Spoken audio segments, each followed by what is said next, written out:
안녕하십니까. 코인 견문색 루피입니다. 저는 외국계 프랍 트레이딩 회사에서 트레이더로 근무했고 총 투자 경력은 17년이 넘었습니다. 자, RSI 정의 먼저 말씀드릴게요. 보통 트레이딩을 전문적으로 하지 않더라도 차트를 조금이라도 공부했을 때 RSI를 활용하는 방법에 대해 어느 정도는 알고 있긴 하죠. 그래서 차트 세팅을 할 때 대부분의 사람들이 RSI를 과매도, 과매수 구간에 대해 대응하기 위해 설정을 해놓기를 합니다. 하지만 그 제대로 된 RSI의 개념에 대해 알지 못한 채로 활용을 하게 되면 그 다른 지표와의 결합이나 혹은 실제 매매에서 기준이 흔들리게 되는 경향이 많죠. RSI는 일정 기간 동안 주가가 전일 대비 상승한 변화량과 하락한 변화량 사이의 평균값을 산출하여 계산합니다. 일반적으로 14일 단위로 설정을 하게 되죠. 14일이 아니라 이제 14라는 주기를 설정을 하게 되죠. 공식은 이렇습니다. 이렇게 되면 나오는 값이 하나의 점이죠.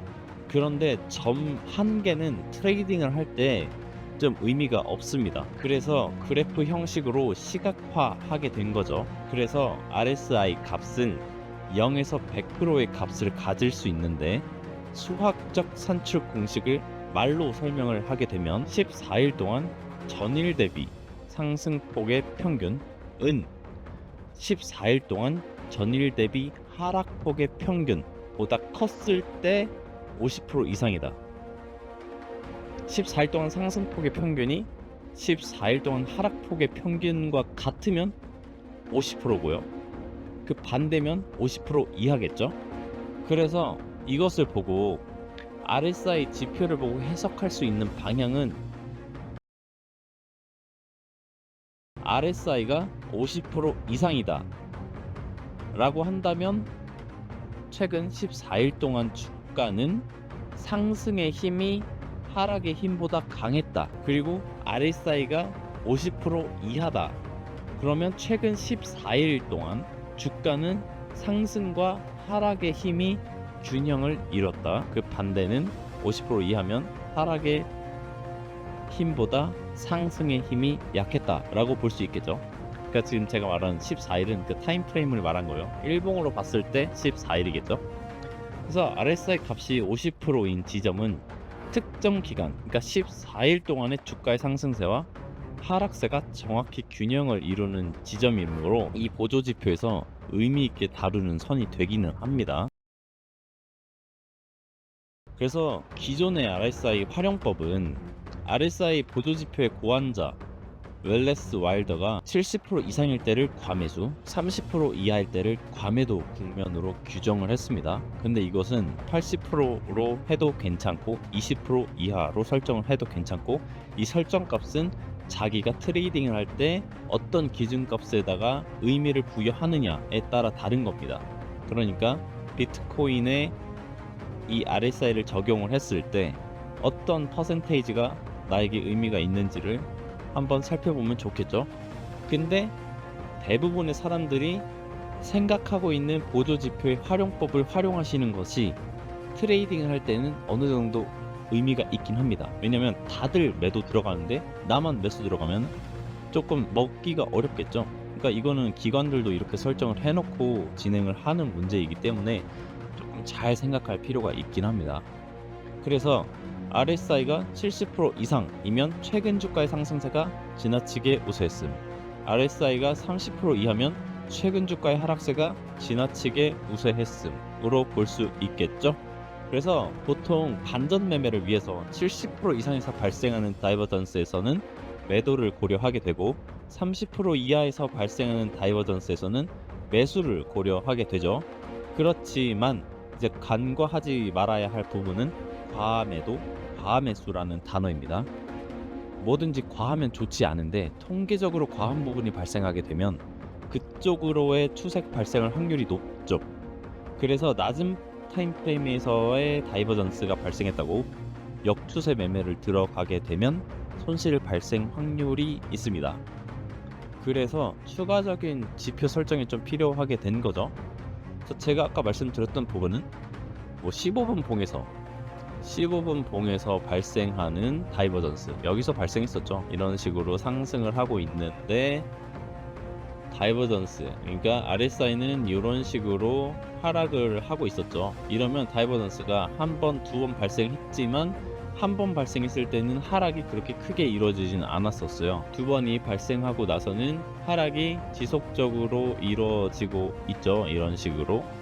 그래서 이 RSI 다이버전스를 활용을 할 때는 지금 봤을 때 조금, 자, 타임프레임을 높여서 보게 된다면, 자, 다이버전스가 이런 식으로 발생을 했죠. 가격은 올라가는데 RSI는 내려갔다. 이 상태에서 들어갔다면 꽤나 숏을 추세적으로 먹을 수 있겠죠. 이런 식으로 활용을 하시면 좀 좋습니다. 그래서 그 다음으로는 RSI와 같이 활용했을 때 조금 더 시너지가 날 만한 보조 지표를 소개해 드리겠습니다. 저 같은 경우는 RSI와 같이 사용하는 지표로 MACD를 사용합니다. MACD에 대한 개념은 추후에 설명을 다시 또 드릴게요. MACD 하나만 해도 사실 거래하는 기준을 만드는데 어려움은 없습니다. 근데 이제 RSI 다이버전스가 발생했을 때 MACD도 참고하면 굉장히 강력한 거래 수단이 되긴 합니다. 지금 이 RSI와 MACD를 조금 키워서 한번 설명을 드릴게요. 자, 여기서 지금 가격은 상승을 하고 있죠. 근데 RSI는 이런 식으로 가격이 빠지고 있습니다. 이때 여기서 이 히스토그램을 한번 잘 살펴보세요. 이 히스토그램 또한 이런 식으로 빠지고 있다. 이러면 이 신호에서 한번 들어가 보는 겁니다. 숏 신호 한번 나왔죠. 그리고 이 상태에서도 점점 하면서 고점을 찍을 때 점점 내려가고 있죠. 여기보다 히스토그램이 낮게 형성이 됐고, 여기서도 숏을 한번 계속 진입해 보는 거예요. 그러니까 평단가는 높아지겠죠. 그래서 이런 식으로 두 가지 지표를 확인하고 들어가게 되면 트레이딩 할 때도 명확한 기준으로 접근이 가능하겠죠. 그리고 이러한 지표들을 활용을 할 때는 주요 추세를 먼저 확인하는 습관이 있어야 합니다. 그래서 이전의 영상들을 확인해 보시면 1일 기준, 1일 주 기준, 한 달 기준 등으로 최근 추세를 확인해서 어떤 포지션으로 들어가야 확률이 높은지 정한 이후에 보조 지표를 사용하시면 승률과 수익을 올릴 수 있습니다. 제가 말씀드리는 것은 현재 추세가 롱이다. 그러면 롱만 들어가는 거예요. 숏 들어가지 말고. 아셨죠? 대추세에 따른 거래 전략을 세우셔야 돼요. 롱숏 다 먹으려고 하지 마세요. 이거는 거래 횟수가 줄면 줄수록 수익률은 굉장히 높아질 겁니다. 이건 진짜 진리입니다. 그래서 이렇게 RSI 정의, 그리고 RSI의 기존 해석, 그리고 기존의 RSI 활용법, RSI와 결합했을 때 가장 시너지가 날 만한 보조지표 몇 가지를 소개를 해드렸는데요. 이것들을 좀 참고하셔서 이제 트레이딩을 하실 때 이런 보조지표와 기본적인 차트 분석을 통해서 수익을 내셨으면 좋겠습니다. 지금 비트코인 굉장히 중요한 자리예요. 지금 롱으로의 추세 전환이 잘 이루어지고 있는 상황입니다. 기회를 놓치지 마세요. 다음 시간에도 조금 더 퀄리티 있는 내용으로 찾아뵙겠습니다. 감사합니다.